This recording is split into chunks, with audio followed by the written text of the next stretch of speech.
There we go. Sorry, I was muted. All right. Well, welcome everybody. We're going to go ahead and dive in and do a quick demo and tutorial of the new Get Involved indexing on Family Search, and just have a little indexing party.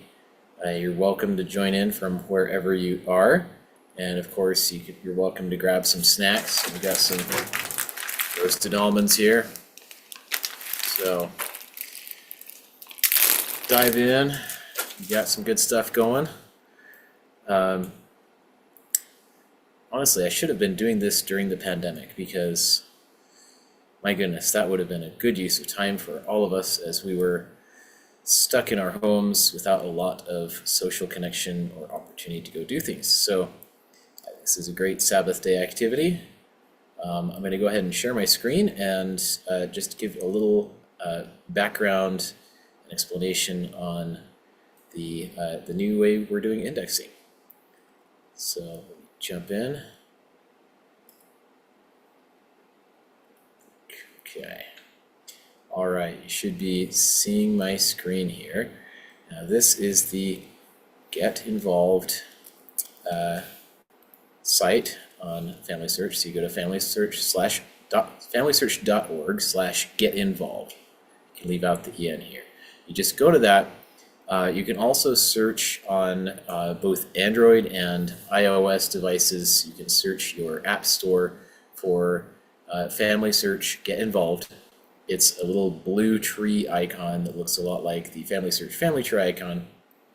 So figure this kind of blue tree icon right here is what you would see if you were on a mobile device looking for this. So, and you will need your Family Search account to sign in. So I'm going to go ahead and, without further ado, we'll sign in and we'll check this whole thing out. All right. Now, once you're signed in, Get Involved, it replaces and or supplements a lot of the traditional workflow around indexing. And I kind of don't like the word indexing anymore. A lot of people used to call a lot of this extraction. And I don't know, to me, it's just one of those like 90s and earlier type of church buzzwords that like people who had callings in this really hopefully understood what it was, really got into it, really got deep. And then most of the rest of us, we just got glazed stares and we didn't really know. And we're just like, well, I assume someone's going to take care of that. But no, this is not a thing that just you assume someone is going to take care of it, because this is actually impactful stuff and you can make a really big difference here. So what indexing is in order to find records of your ancestors, in order to be able to identify them and add them to your family tree and to bring them to the Lord's house so that you can be united for eternity as a family. So this is very important stuff. Without this, you really can't have eternal families in probably a majority of circumstances, because you just don't have the documentation, you don't have the awareness of who's who or who you're even related to, right? So this is how you find your ancestors. And indexing simply means, take a book, for example, right? When you have the Book of Mormon or any other book that has a lot of content, a lot of material in it, you'll oftentimes have what's called an index at the back. And the index is like alphabetized, for example, by topic or by keyword that you want to search for. And so that's the idea, is you have these historical images of just, these are handwritten records. Some of them are typed, but many are handwritten. And so you have to go in and actually read these things and form an index from them, because even once all these images have been scanned from their physical form, you have a snapshot, you have a cameraman who goes out and takes pictures of these, or you have a flatbed scanner or some kind of setup like that, so you can actually get digital pictures of these. Then you have all this data that's stored in the form of pixels. Pixels are just little square picture elements usually that make up one of these pictures. And you've got to translate that data somehow into something that's actually searchable. And so indexing is how we do that. Is you take that digital image, you load it up in a computer, and then you go and type in what the various names are that occur on the page. And you use that to create records. And records are an abstraction to say this is a specific entry about a person a unit of information that pertains to an individual, be it a birth certificate, a marriage certificate, a death certificate, a census table entry for a family, for example. Any of those things could be regarded as a record. And there are a lot more types of records. But long story short, like you go onto the Family Search website and you go to search for records of your ancestors, so you can go to this bar up here and say, I want to search for records. Indexing is what powers that. You can't search for any records without having names that are indexed. So hopefully that's enough detail on that. If you want more detail on it, I'm super happy to go into it. But yeah, that's really what's needed. And one of the great big seismic shifts that happened in the last few years at Family Search, this was 2022, March 4th, this was released. It was March 4th, thereabouts. That it was announced that we have this technology now that uses computers actually to do most of the heavy lifting and actually searches through the images and transcribes these handwritten images to find names of ancestors and information about them and automatically create a lot of these records, which is huge. That's enormous because 10 years ago, if you were to say, hey, we're going to go and do some handwriting recognition, we're going to have a machine that recognizes this cursive handwriting, people would laugh at you. That's what happened. That's what they did. Like, I worked on this technology and a lot of people just didn't think it could be done. And then within a very few short years, we went from the vast majority of people thinking it couldn't be done to like almost everybody just being like, oh, of course we can do that, right? Because we got AI, right? And so you just kind of take it for granted, right? So I'm in that zone here where I'm like, I want us to stop taking this for granted and I want us to start using it or using it more effectively or more diligently, more abundantly, so that we can reap the benefits of it. So yeah, the way it works is you can kind of see this, there's this little tutorial here. It is interactive actually here. So you can say, without even starting any real work yet, you can just go ahead and try this out. So this looks like Angela. So I can say, yep, that looks like Angela. Rafaela looks like it to me. And okay, cool. Yeah, so that's how you do it. You can download the app straight from here if you want. And this is the name review portion of it. And so, yeah, I've actually had experiences, by the way, with, I have some neighbors who are from Mexico, Hispanic family, and I tried this out with them. I was like, hey, I'll bet we can find your ancestors. Just tell me a little bit about your grandfather and when he passed away and, where he lived, what state of Mexico and so on, what was the city, if you know that. And anyways, and just plugging in some really basic info like that of, his name, his wife's name, approximately the year that he died, and the area that he lived in, the city, if you have that. And within 5 minutes, we had found a baptism record, a Spanish language Catholic Church baptism record for him. And actually also mentioned the man's uncle on that same record, which we totally weren't expecting. And he was like, yep, that's my uncle right there. He explained described a little bit of his family tree, and it was there. And at the top of that record, it said this record was indexed by a computer. There may be errors. That's this system right here, right? So that is this behind the scenes thing that's going through and indexing these records. And just so you appreciate why it's actually necessary for human beings to still be involved in this is the machine doesn't get it 100% right. In fact, the machine is trained on examples of human beings transcribing these correctly. And so if there are things that are still difficult for human beings, they'll still be difficult for the machine. And if we just haven't given the machine enough training data, then it's not going to be doing as well. And there are some that are just hard, so give the machine a break, right?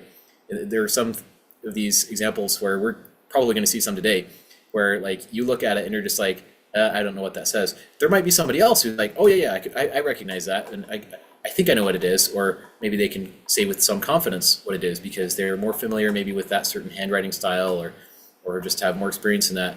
So like never think of yourself as expendable.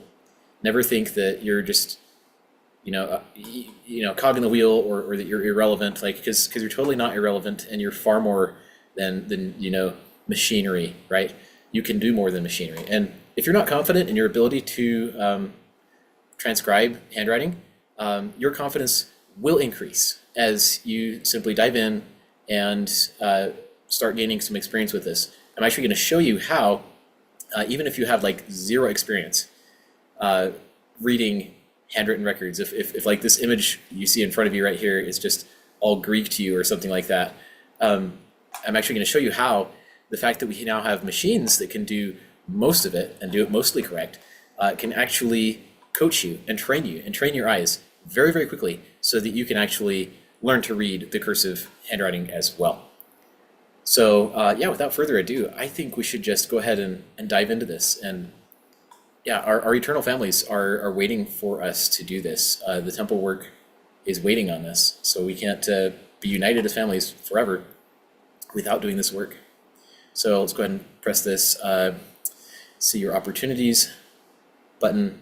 I'm going to go ahead and do the quick name review. My son is working on a tablet on my account as well, so I think that's why my quick name review count just bumped up while I was. It's kind of funny to watch. So fun tip and trick, I guess, is if you have family that are logged into a different device on your same account and they're helping you review names, you can do that. One of the really cool things right here, so I just clicked on, I went down to this, scrolled down to this quick name review section. We're going to go over some of these other sections here because they're really cool. So I press this get started button, and I have this review names option.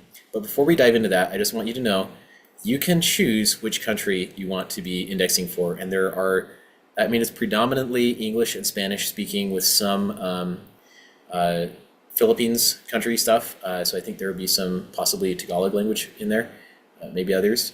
And also some, I think Brazil is on here. So yeah, they'll have Portuguese. So it's really just a few languages currently that are available here. And if you do have a family name that you're looking for, you can look for that. You can look for, a specific state. In Utah, I could go out on a limb here and say I would look for my Stewart ancestors in the state of Utah. And you really are just kind of taking a chance when you search for a surname. But like, if those records are there, there's a pretty decent probability that this will actually find them, right? So that you could actually be selectively prioritizing indexing records that pertain to your own family, which is really cool. It's an ability we never had before with indexing. You can just say, well, I want to find, Stewart family stuff. I mean, maybe some of the image files and folders were organized that way in advance. Maybe they weren't. But especially if they weren't, census records would be by block, by ward, by township, and so on. And so unless you already knew that information, there was no way you could just dial in and say, oh, I'm going to go find my family. I'm going to go only index those records that pertain to my family or whatever, or prioritize those ones.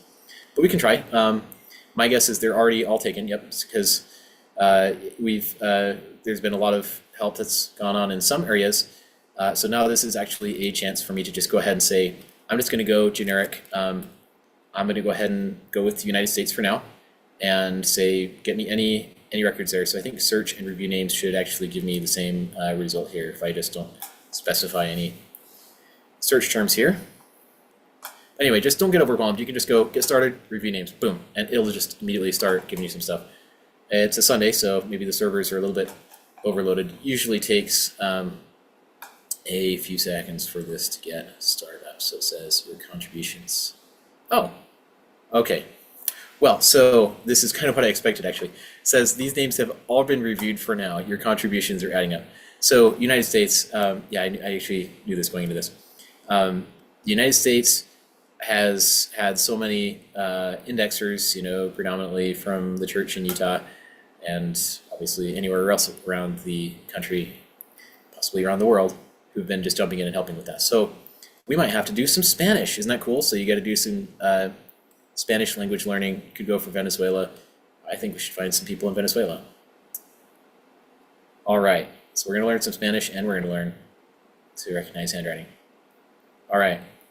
Okay, so there will be some weird things in here that you'll just have to figure out how to deal with. And these are the most common points where this system will choke up. Because you see, like, I'm going to go ahead and zoom out here. You see it immediately took us to this, looks like a baptism record. I infer that because over it here it says bautismo, bautise, right? So that's a baptismal record. And what it did is it picked out this little chunk of text off to the left here, which actually looks like it's from the previous page. So I'm just going to go ahead and mark that as not a name, right? So I'm fairly confident, like it could be part of a name, but like I don't see there's any realistic chance we're going to grab the text off of that. There should be an image in this same collection from the preceding page, and that's where that could get retrieved, that information, whatever's there, right? So I'm going to go ahead and just flag that as not a name, not a name, not a name, not a name. So yeah, all this stuff. And you see those are kind of like obvious mistakes to us, but like, yeah, there are still things that the machine just doesn't automatically get done well. So we're helping it out here. And I'm not sure what letter that is. I don't think it's a C. Oh man, I'm choking already on what's this? Is this Miriam de la M? Yeah, it looks like an M. I'm going to go ahead and call it an M. And don't worry if you do happen to mistake on some of these, like they at least do have multiple reviewers on all of these. So like if you do make some mistakes, it's not the end of the world, because other people would have to make the exact same mistake that you made and do it multiple times in order for us not to catch those errors, right? So that's Jose de la Cruz. Yeah, I believe that. So I'm gonna go ahead and call that a match. I think it's one of our first matches. This is good because it's gonna add up to Baez. Yeah, looks right. Jose de la Cruz Baez. And you'll see this is just kind of maybe a quirk or an artifact of the way that this particular system is set up, is it will tend to like try to grab the whole name and then like try to get you to verify the individual chunks of the name. That's maybe just so they can localize better the individual pieces of it. I don't claim to know the exact reasons for that. I could ask. All right. Just waiting for the next little bit of it to load. Maria Encarnacion, yep. Baez, yep. And one of the things you can do too is like if you see like name chunks that are graphically similar, like the Baez, and you're like, I don't know what that is the first time. And you see it transcribed a second time, and like maybe the first time the transcription just doesn't make sense to you. But the next time it's like transcribed in a way that looks clearly correct, then that actually teaches you what that previous instance likely says. So you could actually go back to the previous one if you wanted to. So there's a back button right here. And you could actually just go and fix that up now that you have that added context, that additional information. It's a really beautiful thing. So Maria Encarnacion, Baez, yep. And Luis, yep. I'm not seeing the accent on it. Maybe that doesn't matter. Don't think it does. Porras, yep, looks right. And cool, it says, yeah, that's great. I'm gonna go ahead and bump it up to 30 names, So let's get more anxious to jump in here. So sometimes, yeah, it seems like it's sending you back to the same things. Teodoro, yeah, I think so. Don't know why the T has a cross through it, but that's just maybe an artifact of the way this guy writes. Santa Ella. Pardon that I do have some like Spanish speaking background, so that does give me an unfair advantage on these types of records. So like, but don't worry, Spanish pronunciation is extremely easy to pick up, like because there's only one way that a given like sequence of letters can ever be pronounced. It's not like English where this particular word or word chunk has French origin or Old English or Scots Gaelic or German. You don't have to do all that guesswork because of all the borrowing. Is it Latin? Is it Greek? Who knows? English is like such an amalgamation of all these different languages. Anyways, I should go look up what amalgam comes from. That's a really fun thing I like to do, is look up where words originally come from. And if there's ever any question, by the way, here's another tip, is if you don't know if something is like a valid word in a certain culture, language, area, you can just like copy this and just like open up a new tab, paste it into the search engine of your choice, and you should get hits if it's like, beware obviously, because like search engines can send you down bad roads. But like if you had like a name dictionary, that's kind of the idea. Is you're just looking it up real quick just to say, hey, is that a real name? Is that maybe misspelled? And you kind of take what you can get oftentimes with these records, because there are instances where the scribe doesn't know how something should be spelled, or he's just making it up, and so that's kind of a not uncommon phenomenon, as you'll find variations on a theme. But as long as it's like you can kind of tell, like Teodoro Santaella, like those are totally plausible Spanish names, and so like there's high confidence that that's correct, even if you couldn't really read these, super duper well. You still want to make sure that they match, obviously. So Alejandro, I mean, it looks like something, Jandro, but I don't know if that's an L. So I'm just going to say unsure, just because, I mean, it's a signature of what looks like the priest of the Fermanes. It looks more like maybe Jimenez? I don't know. Jimenez Teo. I'm just going to say unsure on this. I'm just going to punt on it and say, no, I'm not super confident. And that's okay. It's okay if you're still actually like, this is kind of my point, is if you're a beginner with this or whatever, or if the documents are just kind of too hard for you to read, it's perfectly okay to jump in, start one of these batches, and you can actually stop whenever. You can start and stop whenever. That's one of the beautiful things about this. You can do this in line at the grocery store. You can do this, although I don't recommend that you're on your phones all the time. But like if you're just waiting for something, you're all by yourself, whatever, just whip this out, and you can get like 20 names done in a minute. Or a few minutes, if you're just determined to go make a difference. Yendo, I'm gonna say I'm unsure on that one. And it really would help for me to like get, a second opinion on some of these things. I would love to see an upgraded indexing app experience where it's like you're interactive and you could actually like get real-time feedback. You could like mark this as unsure, and then it like pops up into like a helper queue. So there are all these helpers who are like experts at it, or just other people who are, just got eyes on it. And they're like, no, I think it's this. And they can type in a transcript for it. And then that would actually help you, because then you'd get that timely feedback, because you're like, I wasn't sure if that, and maybe you had a hypothesis for what it was, but you were unsure, and like you're just not sufficiently confident. But if you get that feedback and something, you get a little pop-up notification here that says, by the way, I think that so-and-so thinks it was this. It's like, oh, okay, gotcha. Maybe you want that, maybe you don't. But like, I think it's a great potential learning tool. Liendo, I mean, this looks pretty clear text-wise. That looks like an L-I-E. It's L something E-N-D-O. And I just don't see any plausible case for that being anything other than an I, especially since it's got a dot. So I'm going to go ahead and call it a match. I'm actually going to go ahead and back up a few more. I don't remember when was the first time I saw it, but I'm just going to go ahead and call that a match. Match. And Felicia Zerpa. That's an interesting last name. I'd love to know what it means. Felicia Zerpa. Okay. Luis Porras. All right. Okay. Let's go to 50. Let's do it. Count Rogan would be impressed. He'd be disappointed, because we're helping people instead of hurting them. It's good. Okay.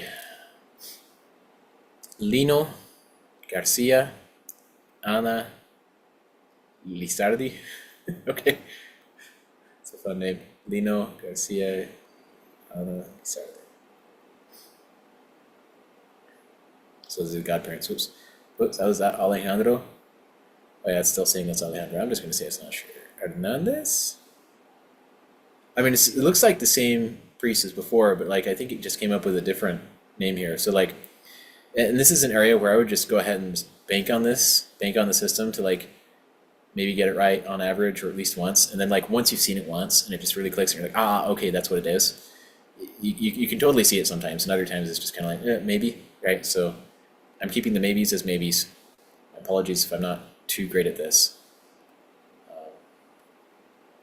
Enrique Gil, Trina Garcia. Yeah.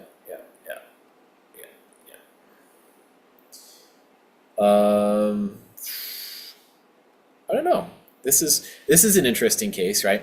Sometimes it will show you this vertical text, which it does actually attempt to just transcribe, and like Emilia, that looks like kind of plausible, but I'm not able to see the text behind it, so I'm gonna go ahead and do this, where it's obscuring the context, so I'm not even like 100% sure that it's a name. So I'm just gonna go ahead and cheat and pan over there. So this is a marriage. So this is a marginal note right here. It's just pretty weird that these. It's just any notes that were added, sometimes after the fact, often after the fact. So this is a marriage contract in something Benito or something. It's like maybe the parish, I guess. Elia. So the day 17 of October of 1964, with.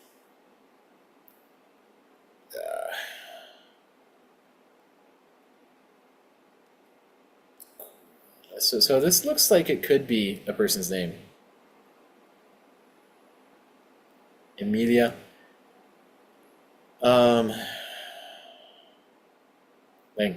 I'm not being my sharpest today. This looks like it's Kura, which I think is priest, Lena. So if you can translate the words, then like it makes it easier. But like El Kura, yeah, the priest of the parish. That's his name, I guess, at the time. This priest is not necessarily the same as that one. Can be, but I'm just gonna say not sure. Oops, sorry. I didn't need to do that one unsure. That one's a match. See, unsure that one. So you see, it has a few quirks, but like overall, this is like pretty slick and just a way better experience than what indexing has like ever been in the past. Now this is a little bit weird. It looks like. So if you're a computer program, you're still going to miss stuff, and I mean ChatGPT still misses stuff, and this is a great area to just jump in and be part of the solution, and yeah, just run with the fact that we have these new technologies. And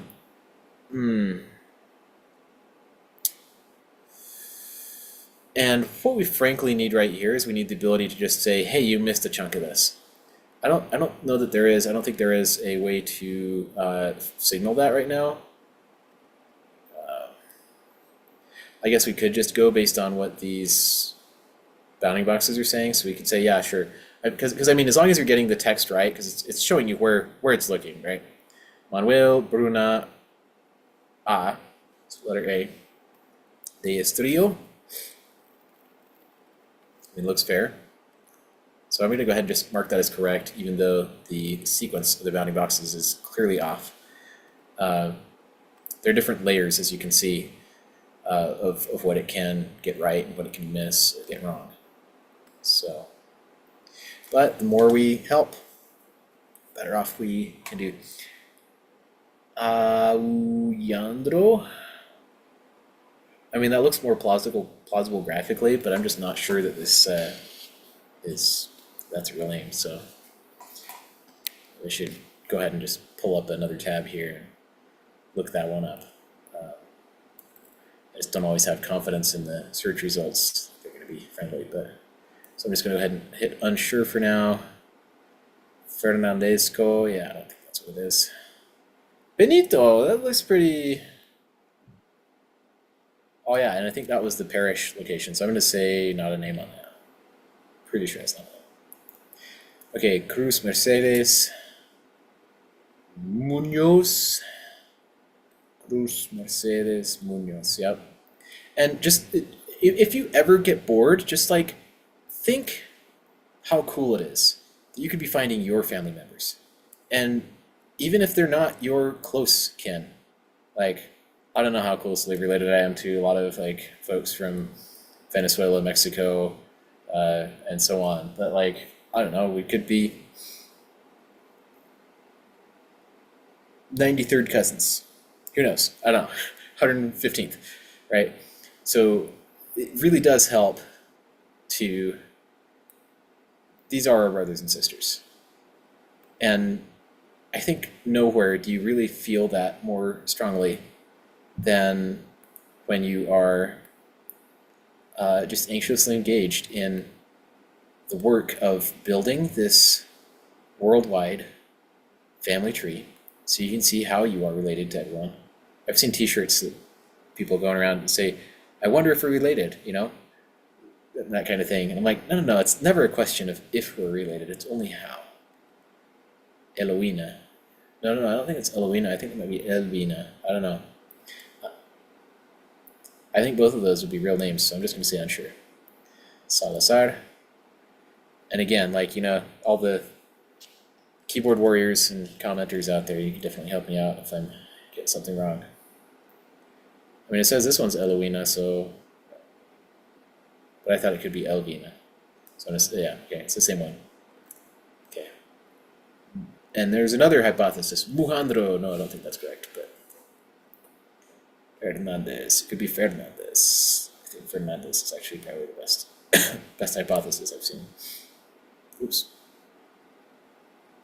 Looks like yeah, let's go ahead and try a new image. Isn't that cool? That's a cool feature where it's like, you seem pretty uncertain. And you'll notice that like on a lot of these images, the handwriting style tends to be fairly consistent within an image. There are not uncommon, you know, instances where the handwriting style, there'd be multiple writers on the same image.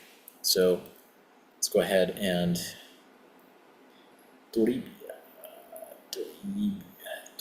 or Toribio. I don't know. I'm gonna say unsure. I'm sure that's Rojas. Cipriano, Rangel, yep. Paula, Rangel, Euli, Victoria, Euli. Yeah, I'm not really sure about that. Pibro, that's an abbreviation. It means presbítero, priest. I'm just gonna call that unsure. Emilio Siriaco. Looks about right. Okay, so that's just zoomed us out a little bit. And Laureano Jose. And so those are like two different names. So I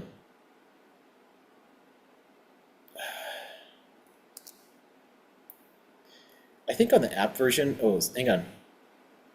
Ooh, there's an annotate. What? Okay, this is new. Hold on.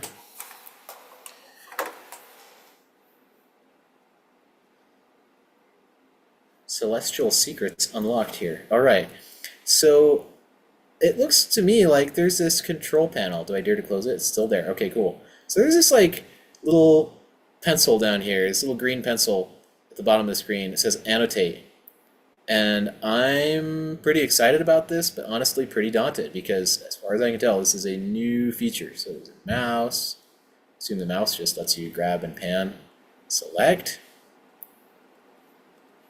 What is going on here? What the? I can plop text onto here? This is so cool. Okay. Yo. Wow, okay. That's cool. Yo. All right, this is clearly something like beta or something because it's, or alpha testing, whatever.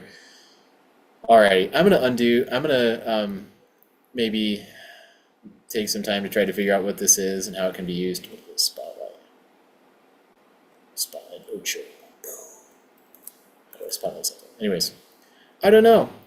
But this looks like it could be pretty cool and powerful in the future. So, because you really do want the ability to just be like, no, this highlight's wrong. Because what I wanted to say right here is there is or was a feature recently, I think it is in the app, or was, you could say it's an incorrect highlight. So not only did you have this not a name option here, I'm just going to try to get back to normal end because I don't want to break anything here, where you could just say this is an incorrect highlight. And that would be, I think, the appropriate thing to do right here, just because this is, oh, maybe not. Sorry. Hijo de Laureano Jose Huerta. Yeah, I think this is okay. Like if this were distinct people, so you see there are a fair number of different concepts that come into play here. We're mainly concerned right here about this. What does the text say? And if you get what the text says and somebody says, I'm looking for Laureano, I'm looking for Jose, Laureano Jose, like any of those, this document will now retrieve if I just go ahead and call this correct. Yeah, and Huerta as well. Huerta. But sorry, my brain was for just a moment there. Sorry, I'm slow. It was going to a realm of thinking that maybe this was a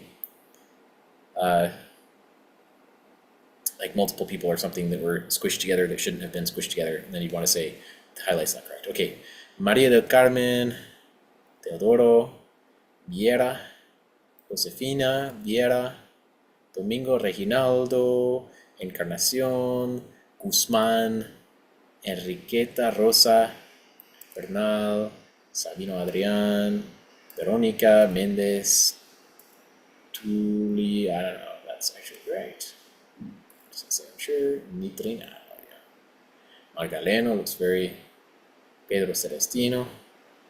Oh, and by the way, there is totally an aspect of like, I don't know all the Spanish names that there are in the whole world, but if something is like spelling-y and if it matches the spelling and pronunciation rules of the language that you're working in, and it's just an unfamiliar name and it looks like a name, it's like got the root of a name or something like that, you could totally just say, oh yeah, that's probably correct, right? But, and I don't want to bank on that too much, because again, you are concerned about getting the characters correct, but like Brigida, I know that's a correct name, yep, means strong, strength or virtue. Oropesa. That looks like Danielle. I'm pretty sure that's Danielle, so I'm going to go ahead and correct that to Danielle instead of Domel. I don't think Domel is any. Estubrinches. Okay, I'm not sure about that one. All right. Not sure again. Okay, and yeah, this one's super clean. So, I mean, just so you know, like, if you're having a bad day with indexing and you're just feeling like, oh no, I feel like a failure because I couldn't figure out that person's name on couldn't figure out the priest's name on the other page, you know? That looks like a name actually, but who knows? Maybe it's illegible or like missing from the other image, so it might not hurt to index some of those names that you can confirm are names from off the page.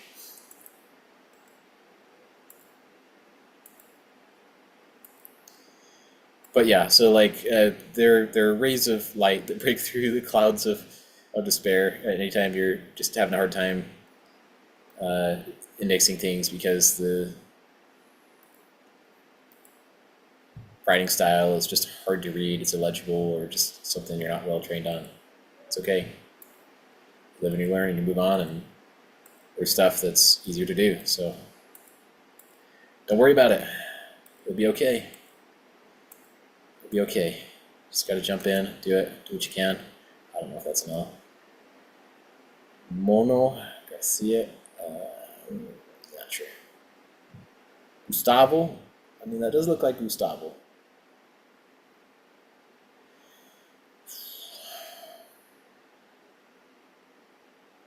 Is that an L? I mean, if that's an L, then that's an L. I mean, it's the same name. I mean, it said it was L twice, so I'm just going to go to it. I don't know that that's the case, but sometimes when you're looking up people, their single letter initials can be pretty impactful, sometimes not. If there's enough context that you can tell who they are for sure, then like sometimes those extra initials don't matter as much. And that should be Maribel.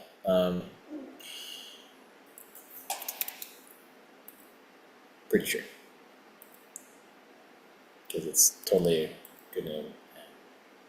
Anyways, I'm going to go ahead and wrap up the indexing phase of this right now. For some reason it's not liking that.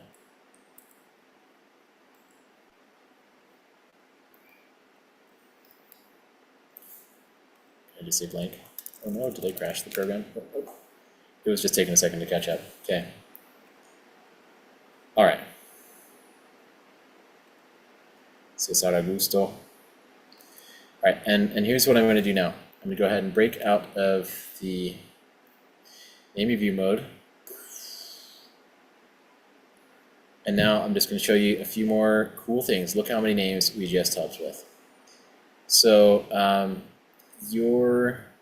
so you had that overview. That's where we started by clicking on See Opportunities, right? To this opportunities tab. And there are some really cool features here that I just love. I feel like we've been needing for a long time.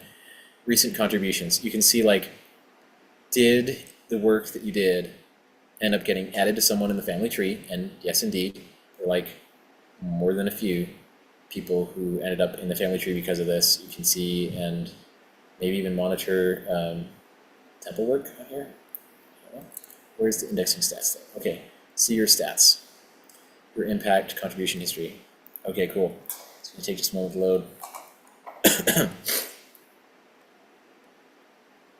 All right, so here are the people. And this actually, okay, never mind. This is James S. Noble's name on, okay, that was a long time ago. So this is, sorry, I misspoke earlier. So this is not limited to, I guess this impact overview page now. It's not limited to what we just did with the Get Involved app. It shows like everything you've done on the site over time. Oh yeah, and indexing is a part of it. So like there are people who help find records. That's what I thought. Okay, so indexing review. So there's new opportunities. Yeah, worldwide contributions. So yeah, the quick name review. So you can kind of see like the different countries you've helped with. And I seem to recall, like on the app, it was pretty easy to find. There was actually a timeline, a bar graph kind of thing, that you could just easily see what the impact was numerically. Just like you could keep track of where your how many names you'd indexed over time. I thought that was a cool way to do it. But this is cool too. You're seeing it like by the country that you've helped with. And so like, wouldn't it be cool if, oh man, you like put a feather in your hat for each country where you've helped index at least 100 names, 1,000 names or whatever. This would be cool because this honestly helps you to get a more of a global set of friendships. And that's one of the reasons I really love family history work, is because it enables me to see everyone as my brothers and sisters. And that really is absolutely priceless. And you realize just how much some of these people have been looking for their family, their ancestors. They've been looking for connection, and we can help provide that for them. And it's not that we just go in and do it all for them. I mean, I'm certain that a ton of the indexing effort from like Nicaragua, for example, comes from Nicaragua, and likewise for any country. But like, how could we ever like be divided when we're here helping each other find how we're connected? And I don't just mean this as some kind of a silly platitude. This is very, very real stuff. Every one of these people is so real. And so yeah, I invite and urge you to go ahead and just get started on this. Jump in. You can see. Okay. All right. Cool. All right. There's a little overview there. Cool. But yeah, and just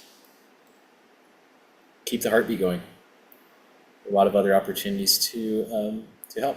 I love the record linking lab.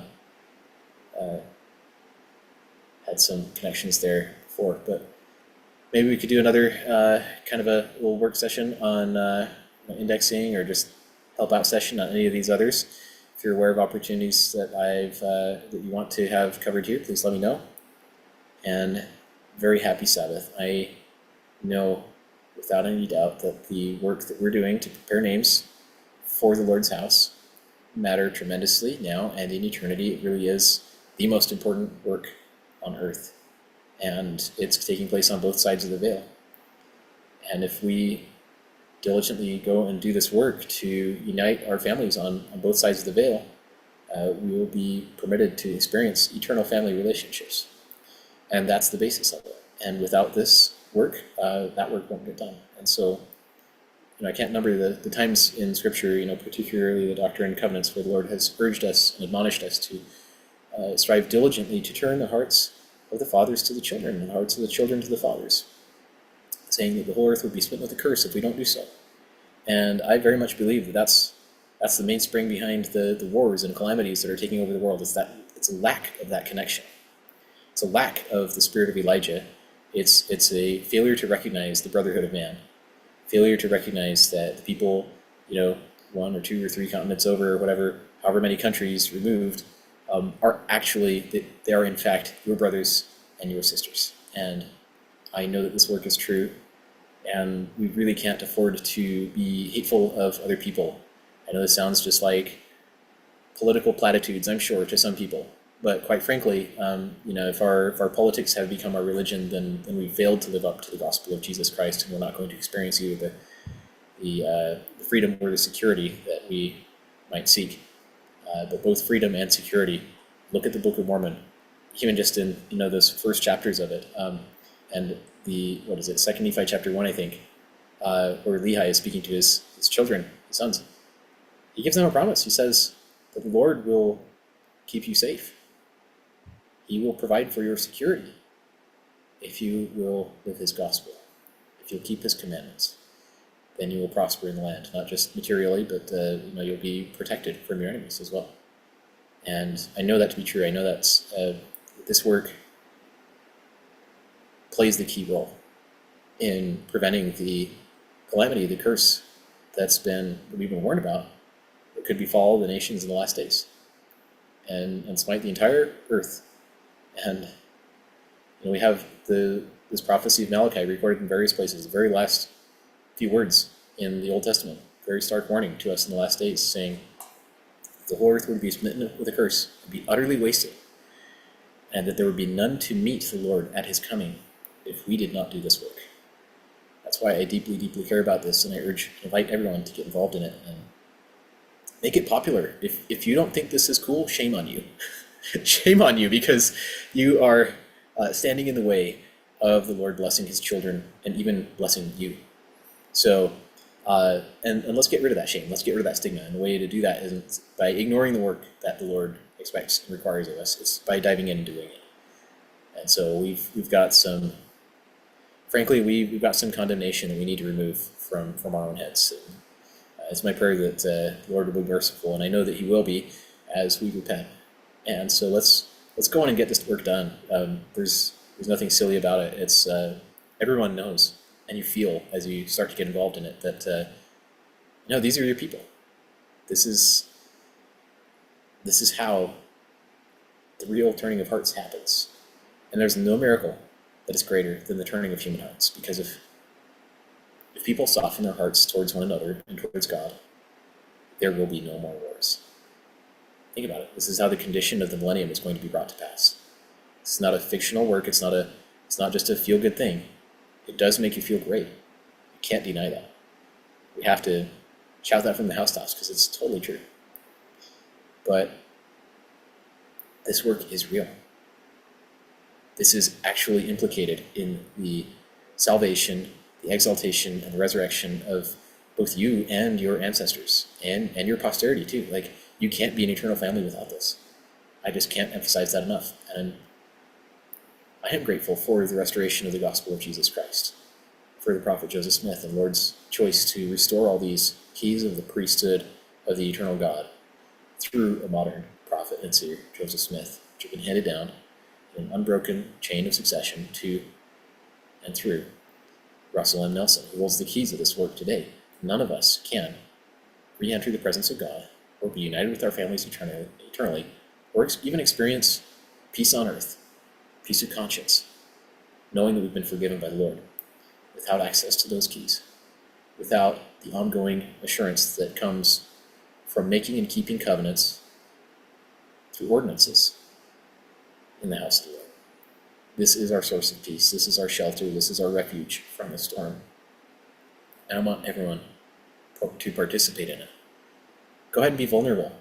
Let people be foolish and silly and try to pretend that you're working for nothing, but you're working for the greatest cause on earth. And pray and look forward to the day when their eyes will be opened and they'll come to see the work you've been doing and come to appreciate you for it. And